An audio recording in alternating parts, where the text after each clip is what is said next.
Barakallahu fikum. Assalamualaikum warahmatullahi wabarakatuh.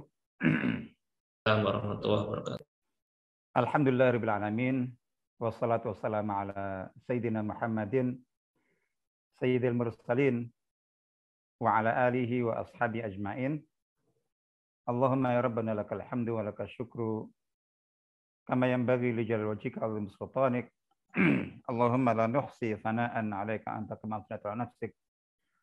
Allahumma ati nufusana taqwaha wa zakka anta khairu man zakkaha anta waliyyu maulaha. Allahumma ma asbaha bina min ni'matin aw bi ahadin min khalqik faminka wahdaka la syarika lak falakal hamdu wa lakal syukr. Allahumma inna asbahna minka fi ni'mati wa afiyati wa sitr fa atimma alaina ni'mataka wa afiyataka wa sitraka fil akhirah. Alhamdulillah alamin. Bapak Ibu, para ustadz ustazah, saudara sekalian yang semoga senantiasa dirahmati Allah Ta'ala. Alhamdulillah kita bersyukur kepada Allah Subhanahu wa Ta'ala atas nikmat iman, nikmat Islam, nikmat hidayah, nikmat ketaatan, nikmat kebersamaan di dalam kebaikan, termasuk kebersamaan kita pada pagi hari ini yang semoga akan memberikan kemanfaatan bagi kita semuanya insyaallah dalam kajian Selasa pagi seperti biasa. Dan tema kita sebagaimana tadi sudah dimukadimai adalah tentang fikih korban. Fikih korban, dan ya ini sifatnya mungkin lebih sebagai pengingat. Saya berharap mudah-mudahan nanti bisa saya singkat dalam mungkin mudah-mudahan sebelum 10.30 sehingga kesempatan untuk bisa diskusi dan interaksi lebih banyak. Karena tentang fikih, ya terkait dengan fikih kurban ini kan karena memang seperti yang sudah kita sampaikan sebelumnya, pada pekan lalu kita membahas tentang marhaban bulan Zulhijjah dalam rangka menyambut dan menyongsong 10 hari termulia sepanjang tahun. Kita sekarang sudah berada di hari-hari terakhir bulan Dzulqa'dah. Jadi hari terakhir bulan Dzulqa'dah, tanggal 28 Dzulqa'dah, artinya sebentar lagi kita akan masuk ke bulan Dzulhijjah, di mana ini merupakan salah satu bulan yang sangat dimuliakan oleh Allah Ta'ala. Dan khususnya 10 hari pertamanya, seperti yang sudah kita bahas, mudah-mudahan ini merupakan bagian dari persiapan kita untuk menyambut bulan Dzulhijjah secara umum, dan 10 hari pertamanya secara khusus, salah satunya dengan membekali diri dengan ilmu dan azam, ya, niat untuk melakukan optimalisasi amal selama 10 hari pertama Dzulhijjah, yang salah satu amal primadonanya itu adalah dengan menyembelih hewan kurban. Insya Allah itu di waktu Idul Adha dan pada hari-hari tasyrik nanti insya Allah. Nah, untuk itu maka kita murojaah, kita mereview pemahaman dan ilmu kita tentang fikih kurban ini insya Allah. Dan untuk silahkan nanti kalau ada yang ingin ditanyakan, insya Allah bisa kita diskusikan dan saya jawab kalau memang bisa saya jawab. Baik, saya akan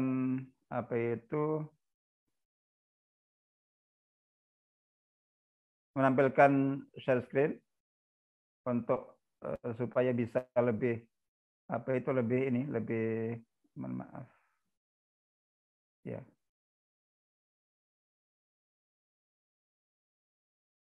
Ya. Jadi ini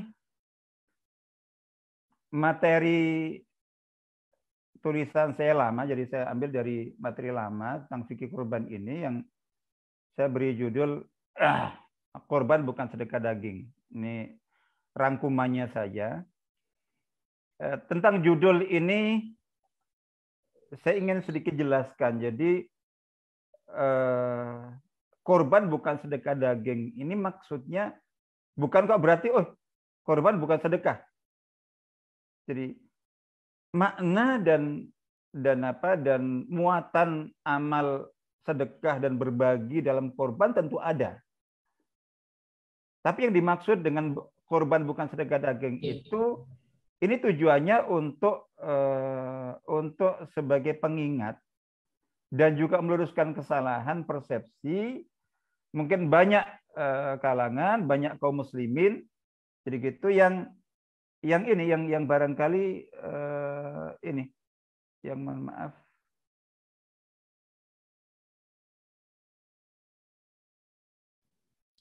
Afwan, share screen-nya belum terlihat. Belum tampil ya? Belum, Ustaz. Mohon maaf, ada ya. Ya, salah tadi.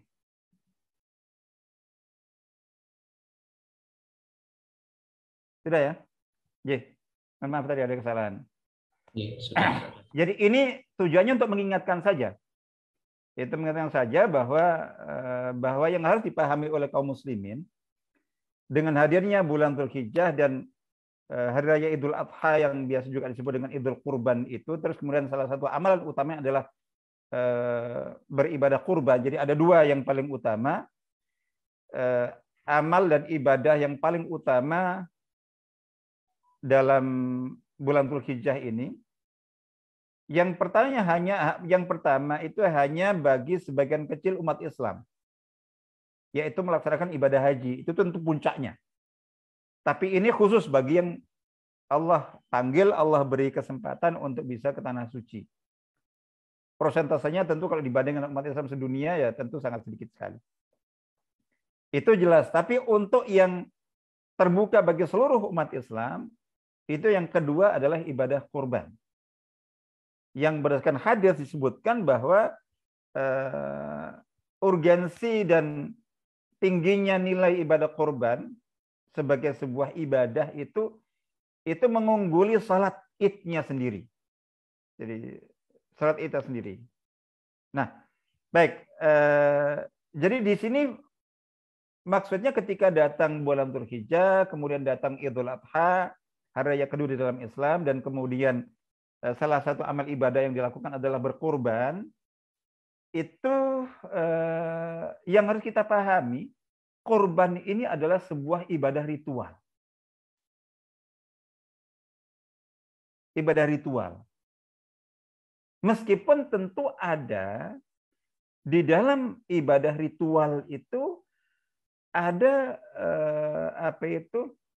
jadi ada efek-efek positif, ada manfaat-manfaat positif, ada buah-buah dan muatan-muatan lain. Jadi gitu. Salah satunya ada efek dan konsekuensi berupa berbagi daging kurban. Jadi gitu. Tapi itu efek, itu konsekuensi. Jadi konsekuensi. Jadi gitu. Buah, salah satu buah dan hasil dari ibadah kurban, tapi bukan esensi substansi intinya. Bukan esensi substansi intinya. Jadi gitu. Nah, artinya bahwa sama seperti misalnya sholat. Dalam sholat itu ada kesehatan. Di dalam sholat itu ada kesehatan. Jadi artinya bahwa dengan sholat orang sehat, orang akhirnya terus kemudian atau mungkin orang disiplin. Tapi sholat itu ibadah ritual. Jadi ketika orang sholat itu fokusnya bagaimana dia melakukan ibadah ritual kepada Allah Ta'ala sebaik mungkin, sebenar mungkin, sesempurna mungkin. Nah di saat yang sama dia akan mendapatkan efek-efek positif dari sholat. Mungkin diet, mungkin ada kesehatan, mungkin ada akhirnya disiplin, mungkin akhirnya dia bisa lebih tertata waktunya. Tapi jangan ketika orang sholat itu niat utamanya untuk supaya saya sehat. Nah gitu. Ini bagian dari diet saya. Karena saya ketika ruku, sujud itu maka saya lakukan itu. Niat utamanya itu. Nah, itu salah. Begitu. Nah, seperti itu juga kalau yang dominan dalam konteks ibadah kurban itu, ini kesempatan untuk kita bersedekah, berbagi kurban, itu lebih dominan daripada esensi ibadahnya. Ini yang dimaksud dengan judul ini adalah itu. Sehingga ketika kita membahas fikih, itu kebanyakan fikih ibadahnya, bukan fikih berbaginya. Meskipun itu ada. Nah, di sini pertama bagi pekorban supaya tidak salah memasang niatnya di satu sisi. Yang kedua, itu bagi para pemegang amanat untuk menyelenggarakan kurban. Jadi yang menjadi titipan ya seperti contoh DKI misalnya.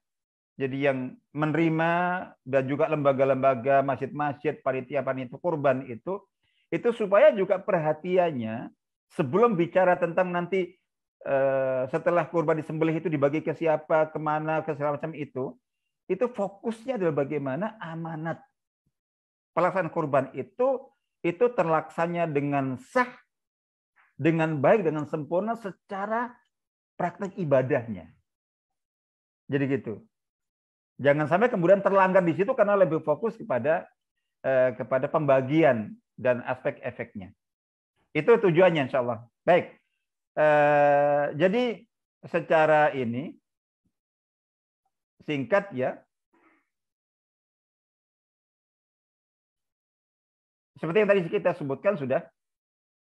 Jadi esensi dan hakikat kurban pada setiap hari raya Idul Adha terletak pada prosesi penyembelihan salah satu dari 3 jenis hewan ternak sebagai sebuah ibadah ritual, persembahan spesial, wujud penghambaan, wasilah atau sarana taqarrub ilallah, dan syiar deklarasi tauhid hanya kepada Allah Ta'ala. Perhatikan ini. Jadi fasholli li rabbika wanhar. Salatlah karena Tuhanmu dan sembelihlah hewan juga karena Tuhanmu, itu dalam konteks sembelihan ibadah. Qul inna salati wa nusuki wa mahyaya wa mamati lirabbil alamin. Katakanlah sesungguhnya salatku, ibadah sembelihanku dan seterusnya. Insyaallah. Sedangkan porsi berbagi atau bersedekah daging atau semacamnya dari hasil sembelihan kurban hanyalah, mohon maaf, hanyalah ini dalam tanda kutip ya. Jadi bukan kok itu jadi hanya dalam arti remeh atau enggak. Tetap penting tapi jadi itu sifatnya merupakan efek dan konsekuensi dari ibadah istimewa ini. Jadi gitu. Jadi seperti yang tadi kita sebutkan bahwa hakikat ibadah kurban itu sampai pada titik prosesi penyembelihan. Jadi adzabhu itu bagian dari ibadah. Nyembelih. Jadi gitu. Dan ini merupakan salah satu ibadah yang sangat tua di dalam sejarah manusia. Baik dalam syariat Allah Ta'ala maupun juga syariat yang lainnya. Jadi umumnya agama-agama itu ada yang merupakan ibadah persembahan. Ibadah persembahan salah satunya adalah bentuk menyembelih hewan atau mengorbankan yang jelas makhluk bernyawa, bahkan mungkin di sebagian agama atau masyarakat atau keyakinan itu yang dikurbankan itu bisa sampai manusia. Bahkan manusia. Jadi ini merupakan bentuk ritual yang paling tua termasuk ibadah itu. Jadi intinya nyembelih itu bentuk ibadah, nanti kita sebutkan. Nah, sementara dalam konteks berbagi daging kurban atau apapun dari sembelihan kurban itu, tadi saya kata itu efek dan konsekuensi. Jadi ini kambing, domba, sapi, kerbau atau unta. Kerbau mungkin jarang ya. Sapi, kerbau itu sah, tapi umumnya sapi. Atau unta. Ya, secara umum ibaratnya proses ibadah kurban itu selesai setelah hewan kurban disembelih.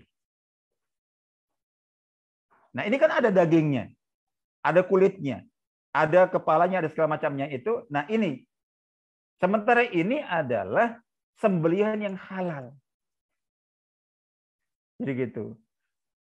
Nah, apakah akan dibuang? Tidak boleh.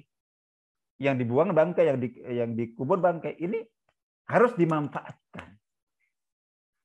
Nah, datanglah tadi pemanfaatan dalam bentuk diapakan ini? Boleh dibagi ke siapa? Disedekahkan. Nah, di situ baru. Jadi gitu. Nah, nanti jadi insya Allah seperti itu. Tapi aslinya yang namanya apa itu hewan yang beli hewan kurban itu fokus kita itu adalah sampai pada titik prosesi sembelihan. Hewan itu disembelih. Ini yang harus menjadi perhatian utama. Jadi gitu. Setelah itu baru kita bahas tentang apa itu pemanfaatan dan pendistribusian yang sifatnya sangat longgar sekali. Insya Allah begitu. Baik. Nah ini jadi ketika salah persepsi dalam menyikapi korban itu apa lebih sebagai ini momen bersedekah daging. Jadi gitu. Secara sudut pandang syar'i tidak benar atau tidak tepat. Jadi mungkin makanya ada yang berpikir potensi terabaikannya banyak ketentuan dan syarat ritual ibadah kurban yang mengakibatkan ketidaksempurnaan atau bahkan tidak sahnya ibadah kurban karena fokusnya lebih kepada ini adalah kesempatan berbagi sedekah. Nah kalau orang persepsi sedekah ada yang berpikir begini, berpikir apa itu kalau sedekah daging apa nggak lebih bagus saya sedekah dengan uangnya? Kan ini orang ini dia butuh uang untuk membayar utang atau apa, sementara dia apa itu tidak begitu butuh makan daging. Mungkin yang berpikir, oh apa nggak sebaiknya saya tidak kurban tahun ini, terus saya apa itu uang yang tadinya saya mestinya belikan untuk kambing atau sapi, saya langsung infakkan, saya sedekahkan kepada itu. Dia dapat pahala infak sedekah. Jadi gitu. Tapi tidak mendapatkan pahala melaksanakan ibadah kurban. Di mana para ulama ijma atau hampir ijma bahwa jadi berkorban itu jauh lebih mulia, jauh lebih besar pahalanya pada momen Idul Adha dibanding dengan bersedekah dengan uang harga hewan kurban itu. Itu sepakat. Karena apa? Karena faktor muatan ibadahnya. Jadi insya Allah gitu. Jadi terus ada orang yang ketika daripada ribet-ribet nyembelih ini itu semacam itu. Ya kalau mau sedekah ke daging, gimana kalau saya beli aja daging di pasar daging. Ini sekian puluh kilo daging sapi, sekian puluh kilo daging daging kambing. Ada yang nggak suka ini, saya akhirnya beli juga daging ayam, saya bagi-bagi ke tetangga-tetangga. Bagus, dia dapat pahala sedekah daging, tapi tidak dapat pahala ibadah kurban. Karena kalau ibadah kurban itu harus ada hewan yang disembelih dengan niat khusus untuk itu. Tidak bisa digantikan dengan itu. Jadi tidak sah. Jadi gitu. Insya Allah itu. Nah, di sini kita mengingatkan bahwa ada macam-macam sembelihan zabaih di dalam Islam. Jadi ada sembelihan itu ada dua. Sembelihan dengan tujuan untuk agar supaya hewan yang disembelih itu halal dimakan bagi umat Islam. Jadi yang kedua sembelihan ibadah, ritual. Jadi gitu. Yang ini apa itu sebagai bagian dari bentuk ibadah kepada Allah Ta'ala seperti salat, seperti puasa, seperti haji dan seterusnya. Seperti itu. Jadi gitu. Bukan tujuannya meskipun nanti hasil dari 9 itu bisa dimanfaatkan dengan dikonsumsi, tapi tidak untuk itu. Nah, ini ada 2 itu. Nah, kita ingin tahu kalau untuk sembelihan dengan tujuan hewan ini halal dimakan karena kita memang pengen makan ayam nyembelih sendiri, pengen makan daging bebek nyembelih sendiri, atau mungkin pengen nyate kambing nyembelih sendiri misalnya gitu. Atau yang untuk walimahan, untuk resepsi, untuk acara apa dan apa, atau untuk jadi untuk dijual, atau memang untuk warungnya, warung sate, warung bebek, warung ayam dan semacam itu kayak gitu. Intinya adalah sembelihan yang tujuannya itu agar supaya hewan yang disembelih itu bisa dikonsumsi. Itu syaratnya 3. Pertama, hewan yang disembelih tidak termasuk yang haram dimakan. Berarti hewan yang dalam Islam itu halal dimakan apa saja. Jadi ini bahwa termasuk hewan ternak itu banyak sekali. Jadi selain unta, sapi, kerbau, kambing, ada ayam, ada bebek, ada angsa, ada burung dengan semua jenisnya apapun. Yang jelas tidak termasuk yang haram dimakan. Ini kita tidak bahas ini, panjang kalau kita bahas. Yang kedua adalah penyembelihnya seorang muslim. Yang ketiga disebut nama Allah saat penyembelihan, minimal dengan ucapan bismillah. Sudah. Ketika terpenuhi 3 syarat ini, sudah, berarti sudah halal, boleh dimakan. Tidak ada syarat yang lainnya lagi. Misalnya kambing umurnya berapa, kambing jenis apa, kambing warna apa, kambing sapi apa, tidak ada. Jadi ini fokus untuk dikonsumsi, untuk dijual, untuk diapakan. Nah, adapun sembelian yang bersifat ibadah, jadi kalau yang untuk dihalal itu halal atau haram. Babnya di situ kalau tujuan penghalalan. Tapi kalau sembelihan itu bersifat ritual, ya halal otomatis ya, otomatis. Tapi yang lebih penting adalah apakah sembelihan yang ditunaikan adalah telah sah ataukah tidak. Sebagai bentuk ibadah persembahan kepada Allah Ta'ala. Kalau dalam hal sembelihan jenis pertama, tidak ada pembahasan sah tidak sah. Jadi kita ini bahwa sebagai ibadah ya, mungkin sah tidak sah sembelihannya. Tapi yang dibahas halal tidak, karena kalau tidak sah berarti tidak halal. Jadi kayak gitu. Tapi ini itu babnya sah tidak sah. Seperti salat ini sah atau tidak sah. Puasa sah atau tidak sah. Itu yang paling utama kalau sudah ritual ibadah yang kita bahas. Jadi termasuk amalan itu, nyembelih itu termasuk sunnah atau bidah. Jadi kalau dalam sembelihan nyembelih ayam ini itu semacam itu, enggak ini. Jadi ya itu kita tidak katakan sunnah atau bidah, tapi kalau memang benar sembelihannya halal, kalau tidak benar haram, kita aja udah nggak boleh dimakan. Jadi gitu. Tapi kalau sembelihan yang ini, karena ini ibadah, maka masuk di situ pembagian bisa sunnah, bisa bid'ah. Nanti kita akan sebutkan. Jadi sesuai dengan syariat atau tidak. Bahkan lebih jauh lagi bisa termasuk ke dalam ranah tauhid atau syirik, masalah akidah.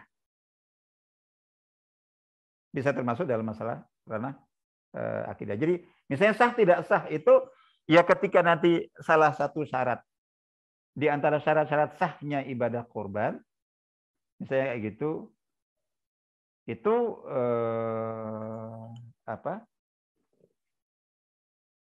sahnya ibadah kurban itu tidak terpenuhi. Halal tapi tidak sah sebagai kurban. Jadi gitu.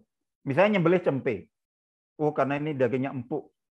Kalau untuk dimakan selama sembeliannya itu benar, itu halal. Tapi cempenya itu belum mencapai umur. Belum memenuhi syarat. tidak sah sebagai kurban. Halal dimakan tapi tidak sah sebagai kurban. Atau misalnya bahwa ini kambing satu, ini hasil urunan 3 orang, 5 orang, 7 orang. Jadi boleh dimakan dan bagus, halal. Dibagi-bagi dapat pahala. Tapi tidak sah sebagai. Jadi kayak gitu. Jadi ini sah tidak sahnya amalan itu. Jadi nanti amalan termasuk sunnah atau bid'ah, itu babnya nanti kita tahu. Apa saja bentuk-bentuk sembelihan ritual ibadah di dalam Islam yang dibenarkan. Selain itu berarti tidak benar. Bahkan bisa masuk ke ranah akidah. Ini sudah nyembelih ini itu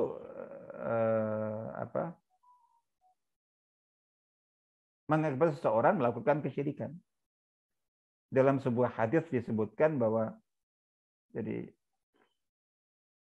seseorang masuk surga karena lalat, yang lainnya masuk neraka karena lalat. Maksudnya apa? Nyembelih lalat. Jadi 2 orang gegara nyembelih lalat, yang satu masuk gara-gara masalah nyembelih lalat itu, ada yang karenanya dia masuk surga, jadi gitu. Yang satunya karena nyembelih lalat itu masuk neraka. Jadi baik. Itu ada seperti itu. Baik. Nah, jenis sembelihan ritual ibadah. Jadi di dalam Islam itu ada 3 macam. Jadi ini yang syar'i, ini yang sunnah. Selain yang ini berarti bid'ah, bahkan berpotensi masuk ke ranah akidah, pelanggaran akidah. Pertama, sembelihan kurban yang sedang kita bahas. Yang kedua, sembelihan akikah. Perhatikan, akikah itu bukan resepsinya, bukan makan-makannya. Akidah seperti kurban, jangan salah. Beda dengan sembelihan atau seperti walimah pernikahan. Kalau walimah pernikahan itu substansi acaranya pada resepsinya, pada walimahnya, pada makan-makannya. Jadi yang dimakan dari nyembelih sendiri, kalau daging nyembelih sendiri atau tidak bebas. Jadi gitu untuk diadakan ini. Tapi kalau untuk akikah, jadi akikah, terus di situ mungkin bagi makan atau makan-makan, ngundang tetangga masyarakat, jadi gitu. Itu bukan di situ akikah itu. Esensinya ini harus ada kambing yang memang disiapkan dan diniatkan khusus untuk disembelih dengan niat akikah putra atau putri yang melakukannya itu. Kalau tidak ada kambing yang disembelih dengan niat khusus, itu bukan akikah. Meskipun mungkin beli daging kambing puluhan kilo di pasar, terus diundang, dinamai ini akikah, jadi gitu. Pada datang, pada banyak hadiah. Selama tidak ada kambing yang disembelih niat khusus akikah untuk putra atau putrinya, berarti dia anak itu belum diakikahi. Meskipun dapat aja. Tapi kalau untuk pernikahan tidak. Pernikahan tidak harus sembelihan karena insya Allah begitu. Nah itu sembelihan akikah dan korban. Secara hukum mirip dengan hukum-hukum korban. Yang ketiga sama juga secara umum sembelihan terkait haji dan umroh di tanah suci Mekah yang biasa dikenal dengan nama hadyu atau dam tamattu. Ya, para jamaah misalnya yang umumnya hajinya haji tamattu, itu ada nyembelih hewan yang disebut hadyu tamattu atau dam tamattu atau dam qiran. Jadi atau juga mungkin ada dam itu nyembelih karena kesalahan, tebusan, kafarah atau fidyah atau jubron dan seperti itu. Nah, 3 ini. Jadi kalau ada sembelihan-sembelihan yang bersifat ritual, selain ini maka itu tidak syar'i, bid'ah, dan bahkan bisa ini. Jadi sembelihan sebagai syarat.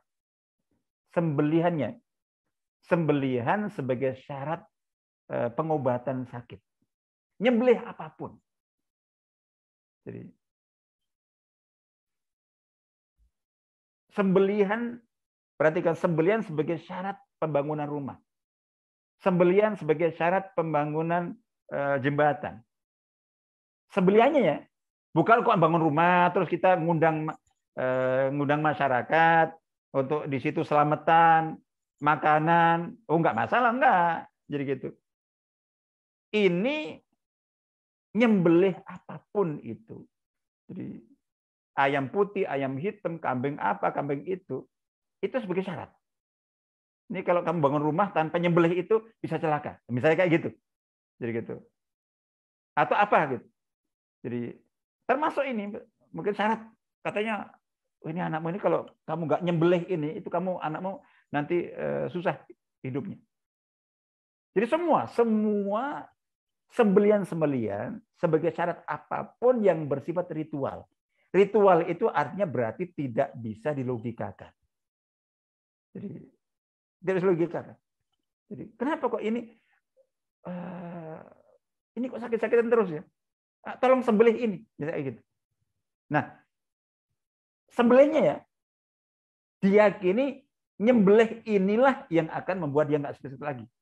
Itu tidak dibenarkan. Tapi bahwa enggak, coba bersyukur, adakan syukuran, ngundang teman-temannya, minta doa pada kiai, oh bagus. Terus di situ nyembelih. Bukan, itu nyembelihnya memang untuk makan-makannya. Jadi gitu. Tapi ketika tadi ada anak sakit-sakitan atau untuk kesembuhan ini nggak akan sembuh sebelum nyembelih ini. Apalagi disyaratkan lagi nyembelihnya harus ini, begini, di waktu ini, dengan cara begini, ada. Itu rata-rata sebenarnya itu semuanya. Itu masuk ke ranah yang tidak di sini, insya Allah gitu. Baik. Iya, ada di sini korban memang merupakan ibadah ritual spesial. Tapi di sini ada, coba perhatikan. Jadi perhatikan ada 4 aspek atau 4 dimensi. Jadi bagi pekorbannya, wabil khusus bagi pemegang amanat dari masyarakat untuk melaksanakan penyembelihan korban dan juga pendistribusiannya itu, perhatikan ini. Ada aspek atau dimensi ritual seperti yang kita fokuskan bahasanya. Ada aspek atau dimensi syiar. Jadi perhatikan para pelaksana itu saat sebisa mungkin memenuhi 4 ini. Perhatikan aspek ritualnya minimal sah. Terus aspek syiar. Jadi syiar. Jadi artinya bahwa di sini mungkin termasuk pentingnya ketika lembaga-lembaga penghimpun dana seperti DEKI, terus kemudian dan lain-lain, itu mendapatkan amanat dari masyarakat untuk menyalurkan itu korban mereka, itu kemudian dikirim ke dari kota, termasuk ke desa-desa yang mungkin kalau tidak dikirimi korban, tidak ada korban di sana. Itu perlu. Kalau dulu itu ya di zaman Nabi, zaman sahabat, itu korban di setiap rumah, disembelih masing-masing. Karena tidak ada panitia khusus seperti itu. Mungkin ada 1-2 yang barengan atau Nabi dengan sebagian sahabat, tapi masing-masing di rumah-rumah. Di sini juga catatan, boleh korban itu dagingnya dikalengkan, dikornetkan, diapakan, tapi itu harus diprosentase. Jadi jangan sampai sebagian besar hewan korban itu dikalengkan semuanya, karena kalau pengalengan itu berarti nanti prosesi penyembelihan itu akan terfokus pada satu tempat. Kalau kita bayangkan seandainya misalnya semua mau dikornetkan, akhirnya disembelih di satu tempat semuanya, ribuan kambing, sapi di satu tempat itu, ramai di situ, tapi di seluruh negeri, di masjid-masjid, di rumah-rumah tidak ada penyembelihan korban. Enggak. Harus ada syiar penyembelihan. Syiarnya itu perlu. Ketika diratakan lebih luas itu syiar. Sebelum faktor berbagi dagingnya. Nah, baru yang ketiga aspek atau dimensi sosial. Nah, di sini diperhatikan mana yang lebih membutuhkan, yang kalau tidak dikirimi mungkin tidak akan ini. Nah, di sini mungkin seperti itu. Nah, yang keempat adalah aspek dimensi dakwah. Biasanya jadi satu itu sosial dakwah itu penting. Nah, artinya bahwa ini 4 faktor atau 4 aspek atau 4 dimensi, khususnya bagi para pemegang amanat atau para pekorban, itu kalau ingin ibadah korbannya lebih sempurna, itu perhatikanlah 4 aspek atau dimensi ini. Aspek ritualnya jangan sampai terabaikan. Ya minimal sah, jangan sampai ada syarat yang terlanggar yang membuat korban itu sampai diragukan keabsahannya. Terus kemudian nanti kita akan sebutkan. Kemudian aspek syiar dari itu. Jadi perlu ada syiar. Jadi bagus ketika ada panitia. Jadi dulu nggak ada di zaman Nabi, zaman sahabat itu kemudian panitia korban di masjid ini itu gitu. Rata-rata disembelih sendiri atau kalaupun ada 1-2 orang jadi satu bareng-bareng. Tapi di masjid itu tidak ada. Jadi, tapi apakah ini bid'ah nih, bid'ah hasanah? Kenapa? Syiarnya kelihatan. Jadi di masjid-masjid, di musala-musala, di langgar-langgar, selain yang mau nyembelih sendiri di rumah juga silahkan. Tapi syiar Idul Adha, syiar hari tasyrik itu salah satunya adalah ada sembelihan, bukan berbagi ini. Jadi tadi saya katakan berbagi daging itu efek. Tapi sebelum masalah, semua merasakan, bagus. Tapi sebelum itu, syiar penyembelihannya. Itu juga ini. Terus aspek sosial dan juga aspek dakwah. Insya Allah itu. Baik, aspek atau dimensi ritual ibadah kurban merupakan inti, esensi, dan substansi. Saya tadi sudah kita sebutkan, Allah menggandengkan dan mensejajarkan perintah berkorban serta ibadah menyembelih dengan perintah ibadah salat. Ya, itu kan menunjukkan betapa sebagaimana Allah menggandengkan antara perintah salat dengan zakat, itu menunjukkan ini 2 syariat ini sangat prinsipil sekali. Saya kira sudah kita sebutkan. Jadi gitu. Terus kemudian aspek syiar paling utama dari ibadah korban adalah pada prosesi penyembelihannya dan bukan pada pendistribusiannya, misalnya atau yang lainnya. Ini hadits Nabi, ma'amil ibnu Adam min amalin yauman nahri ahabba ilallahi min ihraqid dam.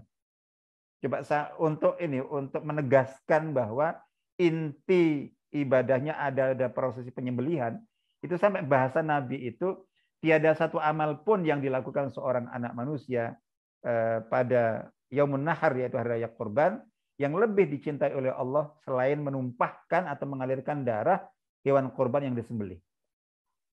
Sampai bahasanya itu supaya paham bahwa substansi dan esensi ibadahnya ada pada ibadah kurban. Nah ini akhirnya kemudian saya tidak ingin menyebutkan detail, jadi supaya nanti fokus lebih ke mana ke kalau ada yang nanti ingin materinya bisa dibagi. Itu syarat-syarat ritual ibadah kurban. Jadi kalau tadi tentang penyembelihan yang dengan tujuan penghalalan agar hasil sembelihan itu bisa dikonsumsi, bisa dimanfaatkan, itu kan cukup 3. Jadi hewan yang disembelih itu termasuk hewan yang halal dimakan, tidak termasuk yang haram. Yang kedua, penyembelihnya seorang muslim. Yang ketiga adalah saat menyembelih menyebut asma Allah atau sebut asma wa ta'ala. Cukup 3 itu saja. Karena intinya yang penting ini halal dimakan. Tapi kalau ini yang menegaskan, sementara mengapa dalam ibadah kurban itu lebih dominan dia sebagai ritual itu, kita perhatikan. Syarat-syarat itu banyak sekali dan syarat itu terkait dengan kurban sebagai ibadah. Kurban sebagai ritual. Pertama itu jenis hewan kurban. Kalau tadi untuk hewan yang disembelih halal dimakan, itu semua jenis hewan jumlahnya nggak terbatas, yang penting tidak termasuk yang hukumnya haram dimakan. Tapi kalau untuk untuk kurban itu hanya 3 jenis saja hewan ternak yang sah menjadi kurban. unta, sapi plus kerbau itu masuk dalam kategori sapi, dan kambing. Kambing, domba dengan berbagai jenisnya. Selain itu tidak sah. Selain itu tidak sah. Jadi kan bahwa ini nyembelih ayam sampai ratusan ekor. Dibagi-bagi dapat pahala sedekah daging ayam, tapi tidak dapat pahala berkorban. Atau bebek, atau angsa, atau burung, atau apapun. Halal tapi tidak dari 3 jenis ini tidak sah sebagai ibadah kurban. Ini babnya sah tidak sah. Terus 3 tadi itu juga ada syarat lain, yaitu tentang umur. Jadi umur hewan korban. Jadi yang disebutkan unta berumur 5 tahun penuh, sapi berumur 2 tahun penuh, dan dari kambing telah genap 1 tahun penuh. Jadi secara umum dalam hadis ini jadi 5 tahun, 2 tahun, 1 tahun itu penjelasan dari hadis ini. Jadi dikatakanlah tadbahu ila musinnah. Janganlah kalian menyembelih untuk kurban kecuali hewan musinnah itu yang telah berumur. Jadi yang telah cukup umur, nah itu cukup umur dalam jelasan para ulama untuk untuk musinnah itu untuk unta 5 tahun, untuk sapi 2 tahun, dan untuk kambing 1 tahun. Nah baru dikatakan bahwa tapi jika tidak bisa mendapatkan itu, maka boleh menyembelih jaza'ah. Jaza'ah itu minal dha'an, yaitu kambing jaza'ah, kambing muda dari jenis domba. Nah, dalam penjelasan para ulama, jaza'ah itu kalau musinnah kambing itu 1 tahun, kalau jaza'ah jadi gitu. Dan ini khususnya domba saja itu umur 1/2 tahun. Itu boleh kalau tidak mendapatkan 1 tahun. Kalau mau lebih jadi seperti itu. Sehingga nyembelih yang kurang meskipun halal dimakan tapi tidak memenuhi syarat umur tidak sah. Ada kriteria hewan korban. Sehat, tidak cacat. Jadi ada cacat-cacat yang membuat korban tidak sah. Seperti hadis ini, jadi cacat mata secara nyata dan jelas, pincang, mencolok pincangnya, sakit atau kurus sekali kering, kelihatan betul. Jadi kayak contoh misalnya bahwa ini kan, Masya Allah, sedang musim wabah PMK untuk khususnya untuk sapi. Jadi ada kan banyak sapi-sapi yang dan biasa mungkin kambing atau ayam yang biasa ketika sudah diketahui kayak ini sakit dan sudah mau meninggal. Jadi akhirnya segera disembelih. Nah, ayam, jadi bebek, kambing, sapi, kerbau yang disembelih itu karena sudah sakit dan ditakutkan nanti mati. Sebelum sampai mati, disembelih, itu halal dimakan. Tapi tidak sah sebagai korban. Misalnya gitu. Ini disembelihnya kenapa? Karena sakit. Disembelihnya karena sakit. Jadi atau sakit kemudian disembelih. Itu contoh seperti itu. Tapi kalau untuk dimakan halal saja. Tidak masalah. Itu contoh. Jadi ini kadar minimal sahnya korban dan korban patungan. Jadi bahwa kalau untuk kambing 1 orang, untuk korban patungan itu hanya bisa sapi atau unta dengan patungan maksimal 7 orang. Lebih dari itu 10 orang tidak sah. Jadi gitu. Kurang dari 7 bagus, bahkan 1 orang bagus. Tapi kalau lebih, patungan kambing seperti mungkin di sekolah-sekolah itu sih pelatihan. Jadi gitu. Itu belajar ya, kayak anak-anak belajar sholat, belajar puasa, belajar ini itu. Jadi kita belum bicara sah tidak sahnya kalau mereka. Tapi paling tidak mungkin dapat syiarnya dan sedekah dagingnya. Insya Allah itu. Tapi kalau sebagai korban, nah itu. Insya Allah. Baik. Makanya kan contoh ketika yang ngirim hewan korban itu misalnya dari perusahaan, dari kantor, atas nama kantor.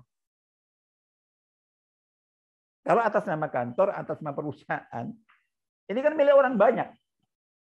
Ini uangnya siapa? Uangnya puluhan, ratusan orang barangkali. Jadi kayak gitu. Jadi harus jelas, ini korbannya siapa? Nah, korbannya pemilik perusahaan, oke. Korbannya kepala kantor, oke. Jadi gitu. Harus ada, ini korbannya siapa? Kalau ini kolektif dan ini enggak, ini korbannya apa misalnya komunitas ini. Jadi mereka punya uang kas, terus kemudian waktu korban dibelikan. Jadi anggota mereka puluhan sampai ratusan orang. Nah, itu tidak sah sebagai korban, tapi boleh. Jadi itu. Kalaupun iya ya hanya ikut menyemarakkan saja. Jadi harus ada definitif. Nah, ini kalau kita bicara tentang afdaliyah ya, urutan keutamaan korban berkorban dengan seekor unta untuk satu orang atau satu keluarga serumah dalam satu tanggung jawab nafkah. Yang kedua berkorban dengan satu ekor sapi ini untuk satu orang. Jadi gitu, satu orang atau satu keluarga korban dengan satu ekor sapi. Yang ketiga berkorban dengan satu ekor kambing, kibas atau domba. Yang keempat berkorban dengan satu ekor kambing, mungkin kita sebut kambing Jawa. Yang kelima berkorban dengan satu ekor unta secara patungan di antara maksimal 7 orang atau 7 keluarga. Yang keenam berkorban dengan satu ekor sapi secara patungan di antara maksimal 7 orang atau 7 keluarga. Insya Allah begitu. Itu hanya afdalnya saja. Terkait urut-urutan tadi itu saya ambil dari hadis pertama. Ini hadis muttafaq alaih. Jadi barang siapa berangkat untuk salat Jumat di waktu pertama yaitu awal waktu, maka fadilahnya seolah-olah ia berkorban seekor unta. Barang siapa yang berangkat di waktu kedua, waktu berikutnya agak lebih lambat daripada yang pertama, maka seakan-akan dia berkorban dengan seekor sapi. Artinya berarti korban dengan unta lebih tinggi dari seekor sapi. Dan barang siapa yang berangkat pada waktu ketiga, sesudahnya, maka seolah-olah ia berkorban dengan seekor kambing dan seterusnya. Ada hadisnya. Jadi gitu. Jadi itu untuk urutan antara unta dan sapi. Jadi adapun antara kambing gibas dan kambing Jawa atau domba dengan kambing, itu karena mengapa kita utamakan domba, itu karena dalam hadis-hadis korban Nabi berupa kambing itu rata-rata atau yang ada waktu itu adalah kambing gibas. Dikatakan kambing gibas yang gemuk, sehat, gagah dan berbulu indah dan seterusnya seperti itu. Sehingga secara umum lebih afdal secara umum. Jadi itu secara umum. Baik, Nah, adapun tentang kok tadi kita katakan bahwa berkorban dengan satu ekor kambing itu lebih afdal daripada patungan sapi 7 orang. Itu kembali kepada penjelasan yang tadi kita sebutkan bahwa esensi dari ibadah kurban itu adalah pada prosesi penyembelihan hewan. Gitu ya. Syiar penyembelihan. Nah, coba begini memahaminya. Ada orang 7 orang. Jadi 7 orang, patungan satu ekor sapi. Itu kan yang disembelih hanya satu ekor sapi. Ibadah nyembelihnya itu satu ekor sapi sekali. Ibadah nyembelih sekali. Ibaratnya salat itu 1 rakaat. Tapi ketika 7 orang itu masing-masing berkorban dengan 1 ekor kambing, berarti ada 7 prosesi ibadah penyembelihan. Kalau tadi ibaratnya salat 1 rakaat, mungkin rakaatnya panjang gitu. Ini ada 7 ibadah, 7 nyembelih. Itu dari sisi itu pertimbangannya, insya Allah gitu. Baik, ada batas waktu penyembelihan. Jadi saya kira udah apa kita ada batas waktu penyembelihan. Jadi setelah salat Id, jadi gitu ukurannya ya salat Id di tempat di mana sembelihan dilakukan, tentu. Bukan di negara lain, bukan di kota lain, bukan di daerah lain. Jadi itu. Jadi salat dilakukan di tempat di mana sembelihan dilakukan. Sebelum salat tidak sah. Jadi gitu. Itu batas awalnya, batas akhirnya itu kalau ini. Jadi kalau batas akhir jumhur ulama mazhab yakni Abu Hanifah, Malik dan Ahmad rahimahullah berpendapat bahwa waktu penyembelihan hewan kurban berakhir pada akhir tanggal 12 Dzulhijjah, yakni hari kedua tasyrik. Mazhab Imam Syafi'i dan insya Allah ini yang lebih rajih. Bahkan salah seorang ulama mazhab Hambali, Imam Ibnu Qayyim itu mentarjih ini, mengatakan bahwa waktu penyembelihan adalah selama 4 hari sampai akhir hari tasyrik, yaitu tanggal 13 Dzulhijjah. Ini mungkin penjelasan hadisnya. Kutipan dari Imam Ibnu Qayyim kita persingkat. Ini ada larangan menjual kulit dan menjadikannya upah jagal atau biaya operasional. Ini yang ini. Jadi bagian dari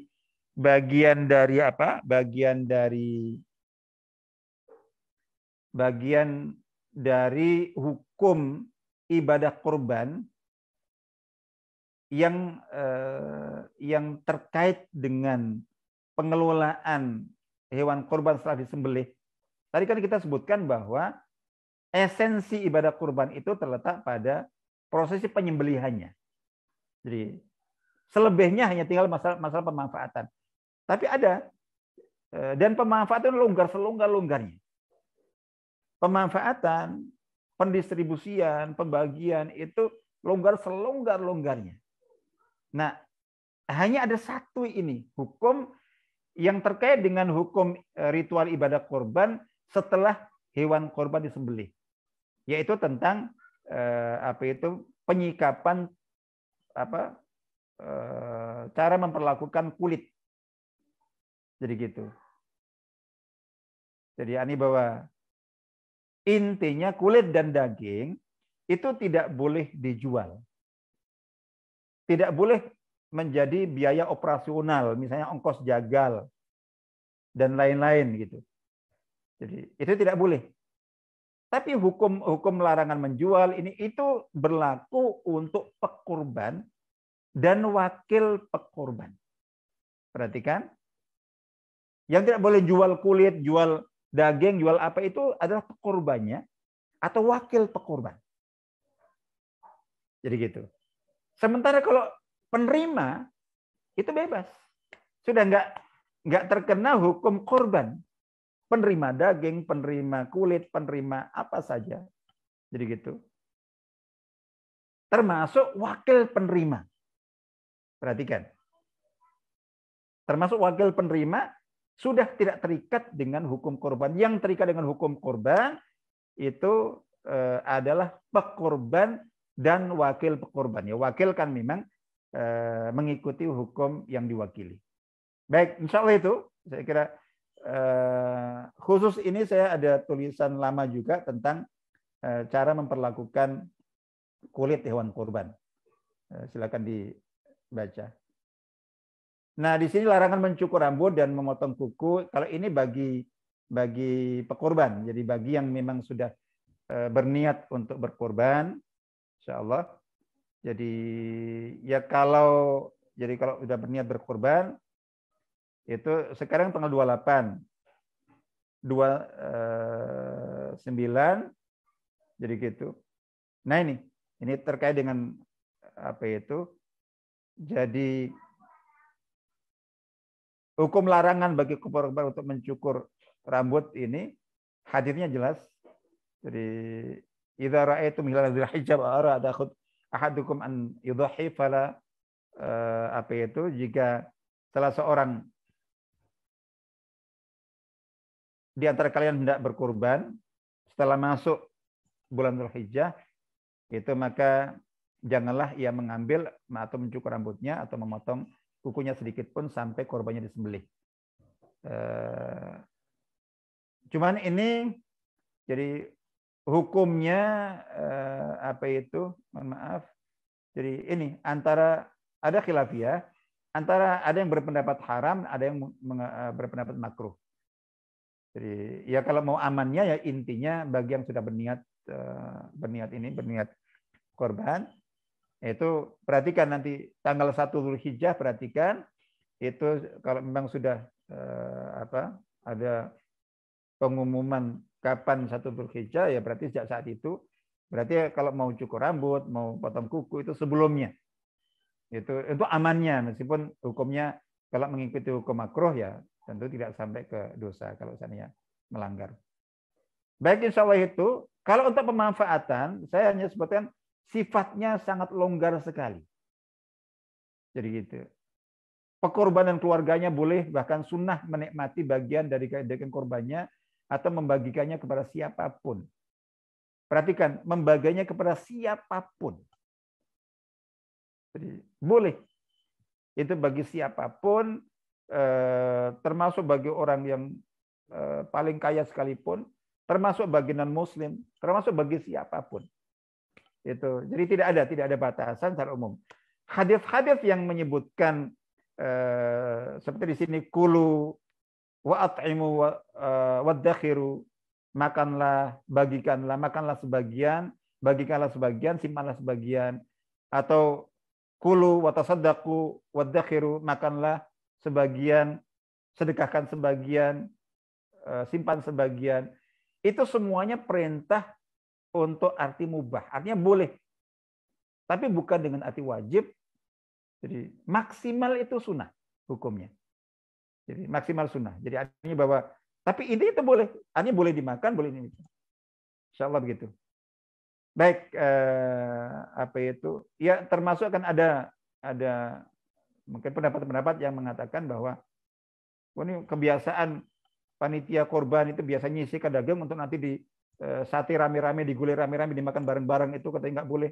Tidak benar. Kecuali ketika memang ada pesan khusus dari para pekorban. Itu nggak boleh itu. Misalnya kayak gitu. Atau mereka memesanan khusus dan panitia sepakat. Tapi selama tidak, mereka udah menyerahkan begitu saja. Yang penting jangan dibuang, yang penting jangan dipakai untuk yang buruk-buruk.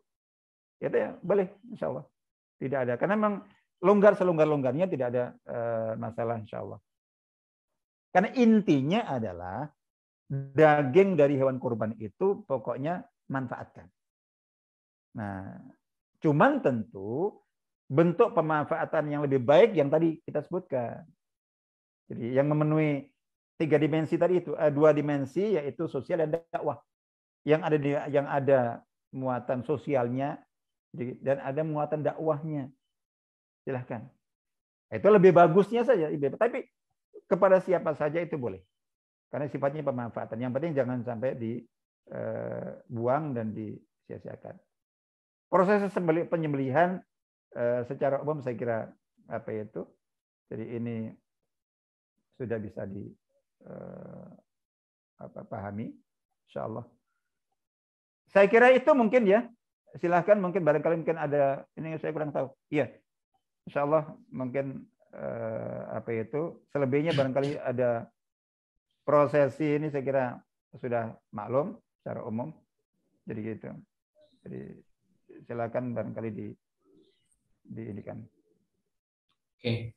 Baik, terima kasih jazakallahu khairan katsiran pada Ustadz yang telah menyampaikan materi, dan alhamdulillah sangat banyak ya kita menerima materinya dan ilmu yang sangat bermanfaat terkait perbedaan tadi antara kurban dengan sedekah daging, dari segi niat, kemudian prosesnya, dan juga jenis hewannya ataupun juga macam-macam pelaksanaannya. Nah, ini tentunya membuat kita sambil mendekati Idul Adha ini bisa mempersiapkan untuk bagi yang ada rezeki lebih bisa berkurban. Nah, di sini kita akan ada sesi diskusi tanya jawab yang alhamdulillah sudah masuk pertanyaan-pertanyaan yang ditulis oleh para Bapak Ibu sekalian yang menonton kajian ini di kolom chat komentar. Namun sebelum itu, insya Allah ada penyampaian sedikit terkait program kurban di Dompet Al-Quran Indonesia. Kurang lebih 5 menit kurang ya untuk kita sampaikan terkait program kurban di Dompet Al-Quran Indonesia. Nah, di sini mungkin langsung saya sampaikan terkait kurban kami di Dompet Al-Quran Indonesia, yaitu dengan tema Kurban I'm in Love, dengan tujuan kurban ini bisa dirasakan oleh saudara-saudara kita di pelosok, di daerah terpencil, daerah rawan bencana, rawan pangan, rawan akidah, dan juga untuk yatim duafa dan mu'alaf. Nah, tentunya ini diselenggarakan oleh Dompet Al-Quran Indonesia yang merupakan lembaga amil zakat resmi yang mengelola dana zakat infak sedekah dan juga wakaf, yang kita menyelenggarakan kurban tahun ini memang kebermanfaatannya bukan hanya untuk kalangan tertentu, tapi memang untuk semuanya sebagai ibadah tahunan, keikhlasan, empati, dan juga rahmatan lil alamin. Nah, dengan sasaran kami di kurban kali ini adalah daerah rawan sosial dan juga rawan bencana, pasca bencana, dan juga rawan gizi, rawan pengendalian akidah, dan juga daerah santri ataupun pesantren di daerah-daerah terpencil. Nah, kurang lebih harga hewan kurbannya berapa berkurban di Dompet Al-Quran Indonesia, yaitu dengan hewan jenis sapi itu satu ekornya 18,5 juta, dan untuk kolektifnya patungannya yaitu 2,7 juta rupiah. Dan untuk kambing itu dengan harga 2,5 juta rupiah. Dan harga-harga itu sudah termasuk operasional penyembelihan dan juga pendistribusian. Nah, kemudian kami juga menyelenggarakan kurban di Palestina. Jadi bagi Bapak Ibu sekalian yang ingin kurban berbagi dengan saudara-saudara kita di Palestina, bagaimana caranya? Nah, kami juga membuat program itu untuk kurban for Palestina dengan harga untuk kambing 5,5 juta rupiah per ekor, sapi 37 rupiah, dan sapi kolektif 5,37 rupiah. Dan memang harga tersebut semua sudah termasuk operasional, penyaluran, pelaksanaan penyembelihan, dan pelaksanaan yang lain. Nah, kemudian di sini penyembelihannya insya Allah di Dompet Al-Quran itu diselenggarakan secara syariat, hewan ternaknya terbaik dan memenuhi syarat, dan prosesnya higienis dan standar. Yang insya Allah nanti alokasinya adalah 70% kepada target sasaran dan 30% untuk hak pengkurban. Jadi insya Allah juga hak pengkurban juga dapat dari hewan yang dikurbankan. Nah, keuntungannya insya Allah nanti kami memberikan pelayanan pada Bapak Ibu sekalian bagi para pengkurban mendapatkan sertifikat kurban dan juga dokumentasi kurban. Nah, termasuk juga nanti insya Allah kita juga ada pelayanan memberikan Al-Quran pada para pengkurban.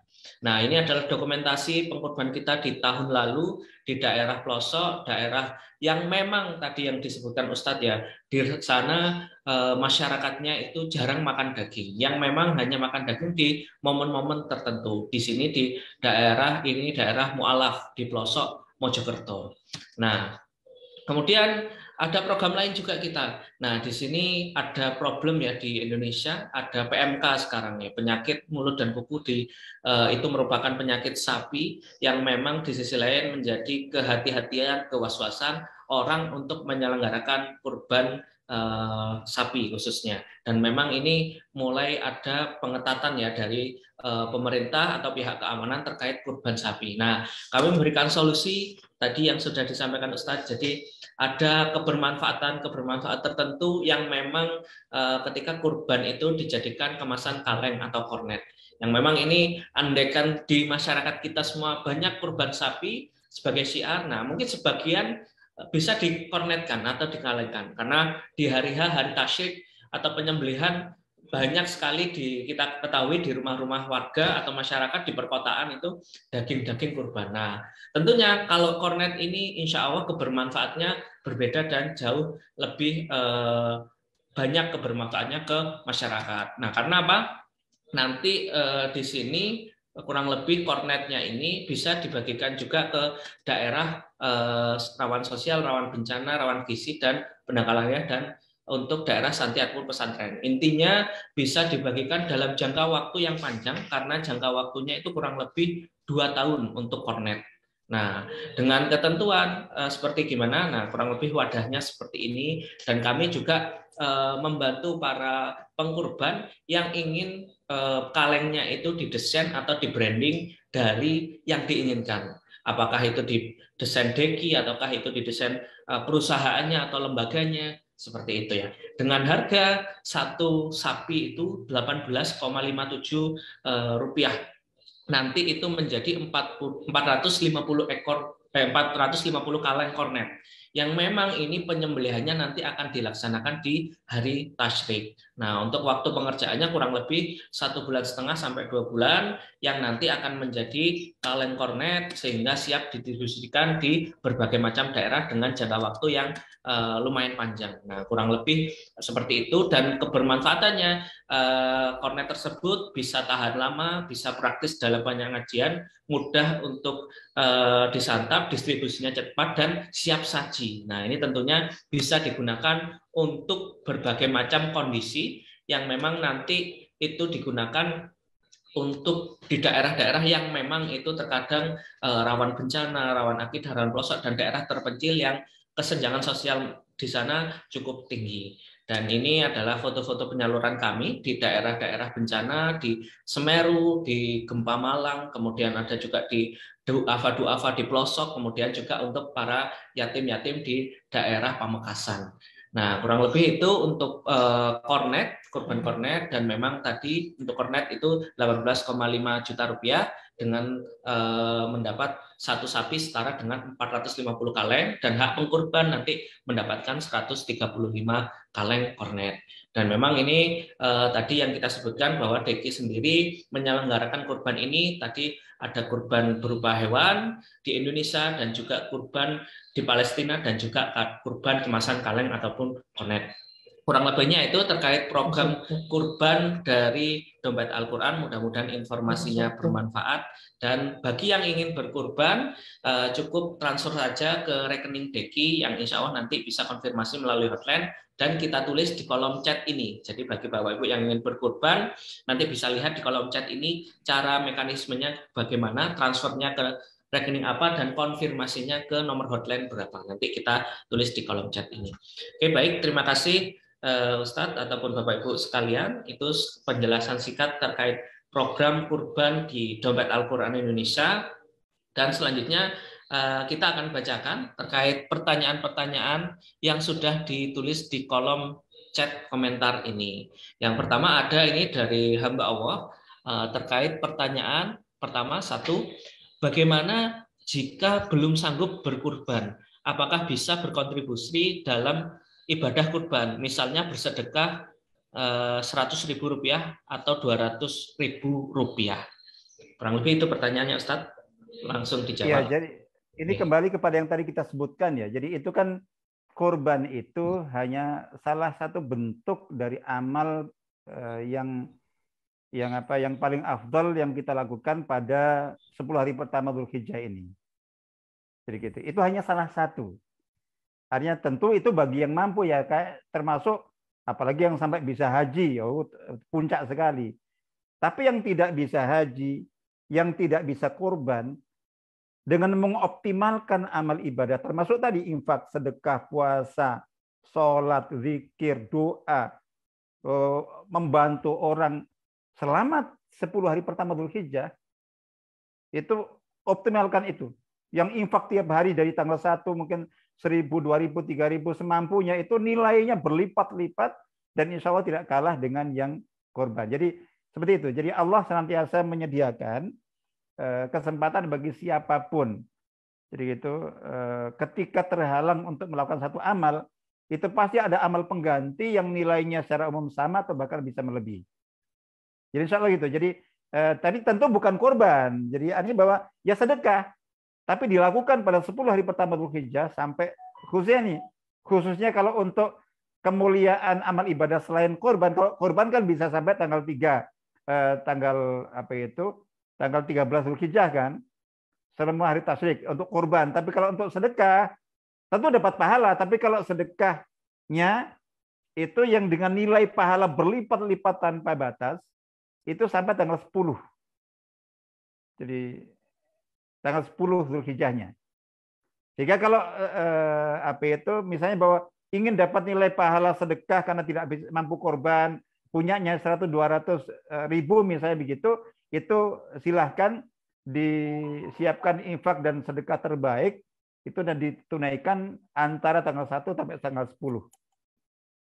Itu yang pahalanya bisa mengalahkan pahala jihad dan juga mungkin bisa menyamai atau menandingi pahala haji dan termasuk juga pahala korban. Insya Allah begitu. Ya, sangat bisa. Tapi tadi silahkan dioptimalkan pada 10 hari pertama Dzulhijjah. Insya Allah. Oke. Ya. Baik Ustadz, jazakallah jawabannya. Dan ini ada pertanyaan lagi. Nah, terkait juga di sini kurban yang memang itu di sisi lain ada yang berupa kemasan kornet. Nah, ini ada jamaah juga yang menanya. Nah, kurban dalam bentuk kornet atau harus daging? Nah, ini sesuai dengan programnya Deki ya. Monggo Ustaz. Ya, tadi yang sudah saya sebutkan bahwa itu kornet itu bukan korbannya. Tadi ini adalah pemanfaatan yang saya katakan bahwa bentuk pemanfaatan ini sudah pasca korban. Kalau untuk korbannya itu disembelihannya. Jadi gitu. Tapi tentang bahwa ini nanti dimanfaatkan seperti apa, intinya yang penting hasil dari hewan korban yang disembelih itu tidak dibuang, tidak disia-siakan. Tidak dimubazirkan, dimanfaatkan oleh siapapun untuk apapun. Yang penting tadi dua syarat tadi itu. Yang pertama tidak dijual oleh pekorbannya, jadi gitu, dan tidak dijadikan sebagai ongkos jagal atau biaya operasional.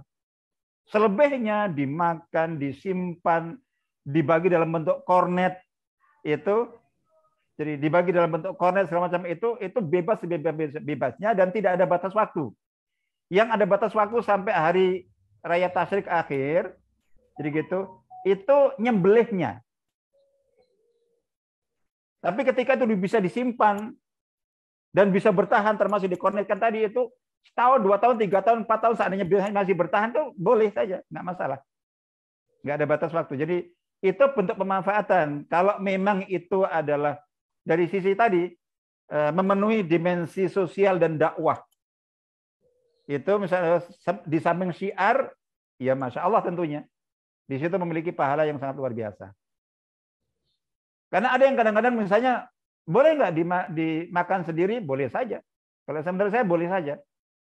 Tapi kan berarti ya hanya dapat pahala nyembelih korban. Pahala sedekahnya, pahala dakwahnya, pahala syiarnya tidak dapat. Nah gitu. Contoh itu. Oh, iya.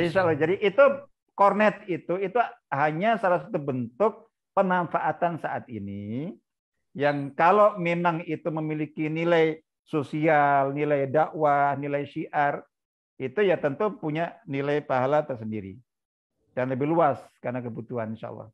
Nah, ya, betul. Baik, terima kasih jazakallah Ustaz. Memang insya Allah kebermanfaatan kalau dikalengkan atau berupa kornet itu bisa awet, jangka panjang, dan juga menjangkau berbagi sosial ke masyarakat yang mungkin bisa sangat membutuhkan gitu ya.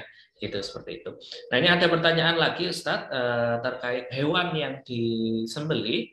Jadi tingkat ukuran kedewasaan apakah dari segi umur saja, tadi yang kambing misal 1 tahun, sapi 2 tahun, atau di masyarakat sering terdengar misal yang giginya poel ya, giginya terlihat itu khusus terutama yang kambing. Nah, itu kurang lebih itu Ustaz. Iya, itu jadi itu saya juga tidak ahli ya.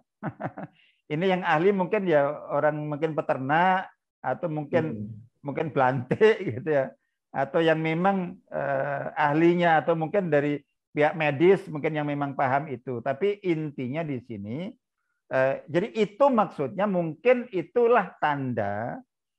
Karena kalau umur itu kan kambing sapi nggak ada KTP-nya.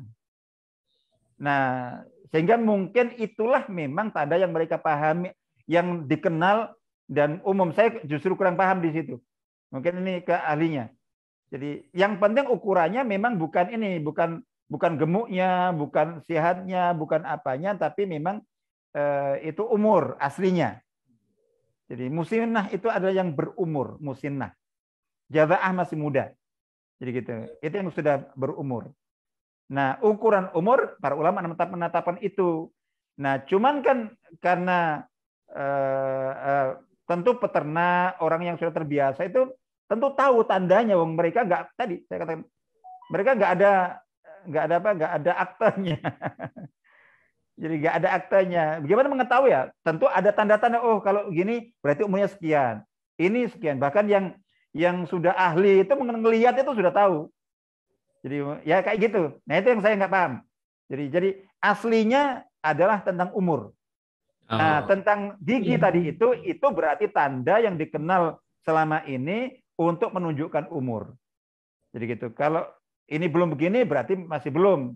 Itu ahlinya, kembalikan kepada ahlinya. Jadi, kalau itu malah saya kurang paham. Oh iya. Silakan.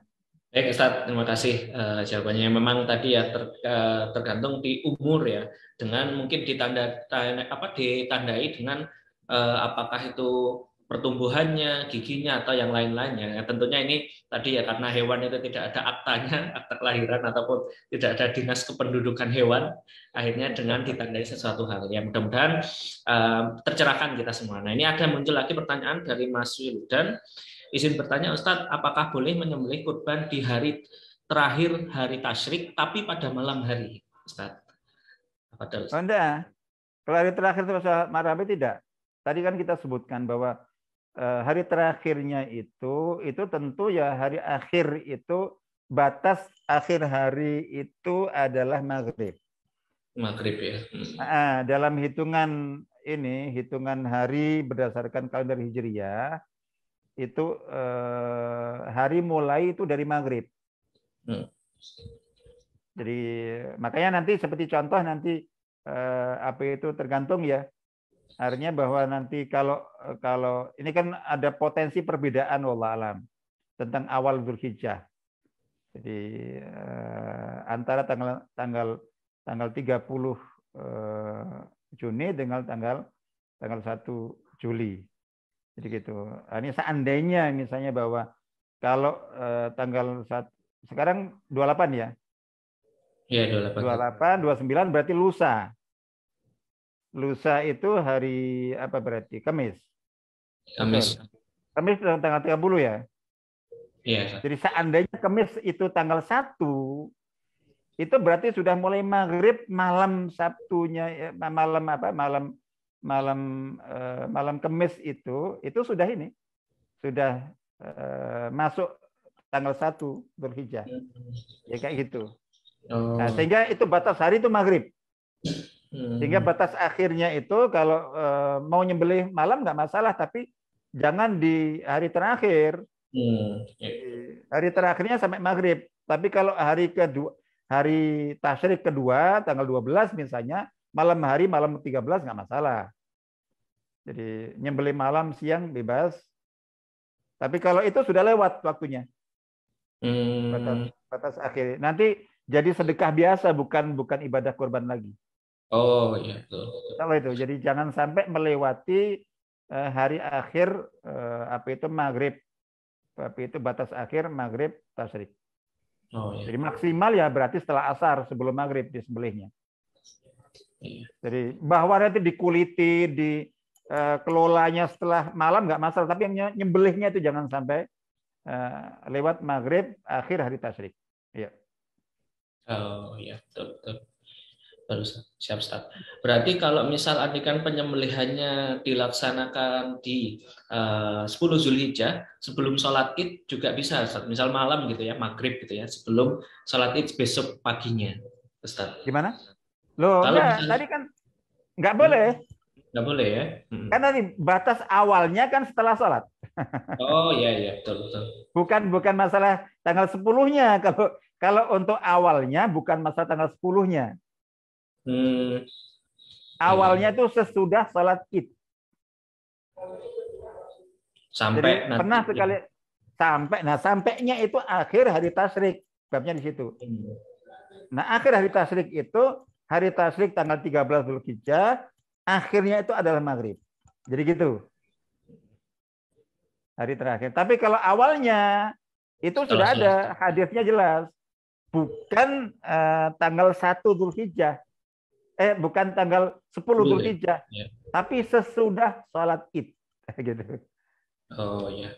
Kalau seandainya tanggal 10 Dzulhijjah, betul. Sejak ba'da maghrib boleh. Tapi karena Ya. waktunya memang sesudah sholat. Jadi ada salah seorang sahabat, Nabi sesudah sholat, selesai sholat langsung melihat ada kambing sudah tersembelih. Berarti kan disembelih sebelum sholat ini. Ini kambingnya siapa ini? Jadi, oh saya. Kalau itu niat kamu untuk korban, sembelih lagi. Karena itu tidak sah. Itu sebagai sedekah daging, tapi tidak sebagai korban. Jadi gitu. Oh ya, baik, siap Ustaz. Jadi awal waktunya bukan 10 Dzulhijjah, tapi awal waktunya sesudah sholat Id. Ya, oke. Baik Ustaz. Ini muncul lagi pertanyaan Ustaz dari Ibu Hainur Mahyuni. Izin bertanya Ustaz, saya Hainur dari Banjarmasin. Pertanyaannya adalah, akikah dulu atau kurban dulu Ustaz? Jika orang tua belum berakikah untuk anaknya, sedangkan kita sudah besar. Kurban.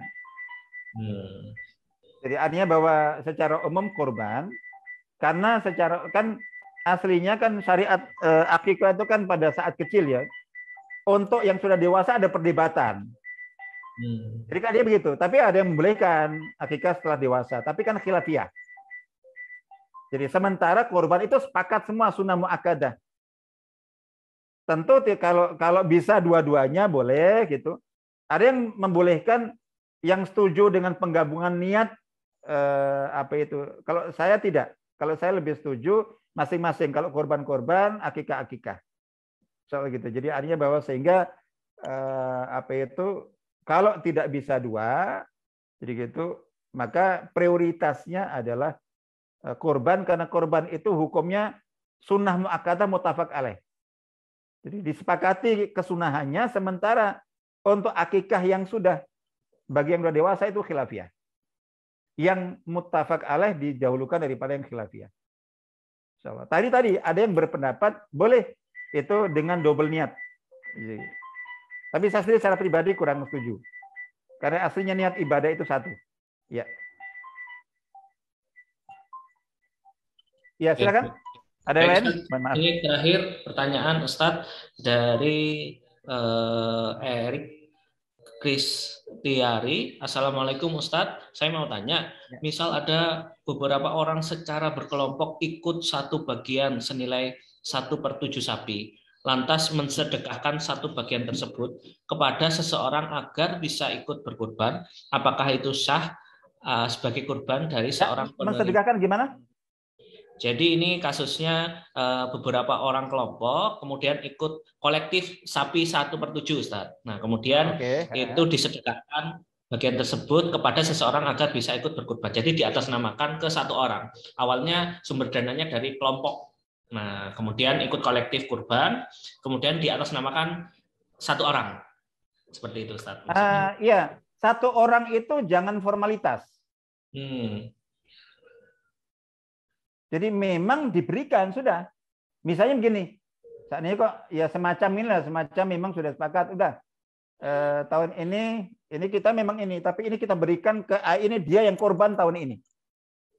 Nah, kalau nanti insya Allah kita ada umur tahun depan urunan lagi mungkin orang kedua dia gitu. Jadi uang sudah diberikan dan diatasnamakan ke si fulan itu memang dia yang korban. Ada kan korban kelompok tapi terus disebut namanya formalitas satu orang. Itu tidak, tetap korban kelompok, itu nggak bisa. Oh. Ya. Oke, baik. Terima kasih Ustaz jawabannya. Nah, ini bagi Bapak Ibu yang ingin bertanya langsung, raise hand ataupun juga open mic, silakan ya. Kami persilakan. Mungkin ada beberapa pertanyaan terakhir lagi sambil saya menjelaskan bahwa tadi terkait kurban di dompet Al-Quran, bagi yang ingin berkurban melalui dompet Al-Quran bisa membaca di kolom chat secara mekanisme untuk pelaksanaan kurbannya. Jadi cukup transfer saja sesuai dengan jenis hewan yang ingin dikurbankan. Nanti konfirmasi ke nomor hotline kami di 081 358 002 300. Oke, monggo bagi yang mungkin mau bertanya langsung bisa open mic. Kalau tidak ada, karena pertanyaan tadi sudah lumayan banyak yang disampaikan melalui kolom chat, maka mungkin terakhir bisa ditutup dengan doa penutup oleh Ustadz. Monggo Ustadz, tafadhol. Baik. Al-Fatihah. A'udzubillahi minasyaitonir rajim. Bismillahirrahmanirrahim. Alhamdulillahirabbil alamin. Ar-Rahmanir-Rahim. Maliki yaumiddin. Iyyaka na'budu wa iyyaka nasta'in. Ihdinas siratal mustaqim. Siratal ladzina an'amta 'alaihim ghairil maghdubi 'alaihim waladdallin. Amin. A'udzubillahi minasyaitonir rajim. Bismillahirrahmanirrahim. Allahumma shalli wa sallim wa barik ala sayyidina Muhammad wa ala alihi wa sahbihi ajma'in walhamdulillahi alamin. La ilaha illa anta subhanaka inna kunna minadh dhalimin. Rabbana zalamna anfusana wa illam taghfir lana wa tarhamna lanakunanna minal khasirin. Allahumma a'inna ala dzikrika wa syukrika wa husni ibadatik. Allahumma ati nufusana taqwaha wa zakka anta khairu man zakkaha anta waliyaha maulaha. Allahumma barik lana fima tabaqa min syahri dzulqa'dah wa balighna 'ashra dzulhijjah bi ihsanin ya rabbal alamin. Rabbana atina fid dunya hasanah wa fil akhirati hasanah wa qina adzabannar. Subhana rabbika rabbil izzati amma yasifun wa salamun 'alal mursalin walhamdulillahi alamin. Wassalamualaikum warahmatullahi wabarakatuh. Waalaikumsalam warahmatullahi wabarakatuh. Baik, dengan ditutupnya dibacakannya doa oleh Ustadz Muzaffar, artinya kajian kita sudah berakhir. Mudah-mudahan atas materi-materi yang disampaikan bisa bermanfaat buat kita semua dan memberikan keberkahan buat aktivitas kita semua. Amin ya rabbal alamin. Kurang lebihnya saya selaku moderator di acara kajian ini, mohon maaf kalau ada salah tutur kata. Billahi taufik wal hidayah. Assalamualaikum warahmatullahi wabarakatuh. Waalaikumsalam. Waalaikumsalam. Jazakallah Ustaz. Jazakallah khair. Barakallahu fikum. Saya pamit. Ya. Insyaallah.